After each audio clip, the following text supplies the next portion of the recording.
Dalam artikel yang kami kutip, menyampaikan bahwa Menteri Keuangan Sri Mulyani Indrawati menyampaikan pidato dalam rapat Pleno Komite Nasional Ekonomi dan Keuangan Syariah di Jakarta, Jumat 4 Oktober 2024, menekankan pentingnya pengembangan ekonomi dan keuangan syariah di Indonesia sebagai salah satu sumber pertumbuhan ekonomi baru.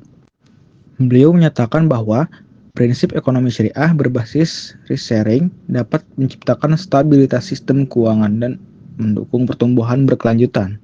Selain itu, menyoroti bahwa sistem keuangan syariah dapat membantu kelompok miskin dan rentan melalui program sosial seperti wakaf, zakat, yang berkontribusi pada penguatan ketahanan sosial dan ekonomi negara. Sri Mulyani juga menekankan dukungan pemerintah terhadap sektor UMKM melalui fasilitas seperti sertifikat halal, kemudahan ekspor, dan pembebasan pajak bagi usaha kecil. Menurutnya, dengan potensi pasar yang besar, Indonesia memiliki peluang untuk menjadi penggerak utama ekonomi syariah global, bukan hanya sebagai pasar produk halal dari negara lain. Selanjutnya, isu-isu ekonomi dalam artikel. Yang pertama, peringkat Indonesia dalam SGEI. Pertumbuhan Indonesia berhasil menduduki peringkat ketiga dalam Global Islamic Economic Indicator Report 2023, meningkat dari posisi keempat tahun sebelumnya. Indonesia mempertahankan posisi kedua dalam indikator makanan halal dan posisi ketiga dalam modis fashion. Ekspor produk halal Indonesia juga meningkat signifikan. Yang kedua, upaya strategis pemerintah. Upaya penguatan ekosistem jaminan produk halal atau JPH telah memberikan hasil positif, termasuk transformasi layanan sertifikasi halal bagi pelaku UMKM.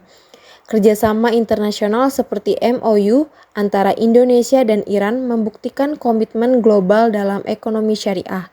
Yang ketiga, sektor keuangan syariah Indonesia tumbuh 11,92% mencapai 597 triliun pada bulan Juli 2024, lebih tinggi dari tahun 2023. Perkembangan ekonomi dan keuangan syariah di Indonesia menunjukkan tren positif termasuk peningkatan pembiayaan bank syariah. Yang keempat, acara dan aktivitas. Festival Ekonomi Syariah atau FESYAR Indonesia atau Indonesia Syariah Economic Festival atau ISEF menyelenggarakan rutin sejak tahun 2014, fokus pada sinergi ekonomi dan keuangan syariah untuk meningkatkan ketahanan dan pertumbuhan ekonomi berkelanjutan. Yang kelima, kepemimpinan dan kolaborasi internasional. Penyelenggaraan ISEF ke-11 menunjukkan kolaborasi antara Bank Indonesia dan mitra strategis nasional atau internasional untuk mendukung perkembangan ekonomi dan keuangan syariah. Peran kepemimpinan Indonesia dalam forum internasional semakin kuat seperti penyelenggaraan GB Meeting International Islamic Liquidity Management atau IILM. Berikut adalah penyebab isu tersebut. Yang pertama, populasi muslim yang besar. Populasi muslim dunia yang besar menjadi potensi pasar signifikan untuk ekonomi berbasis syariah.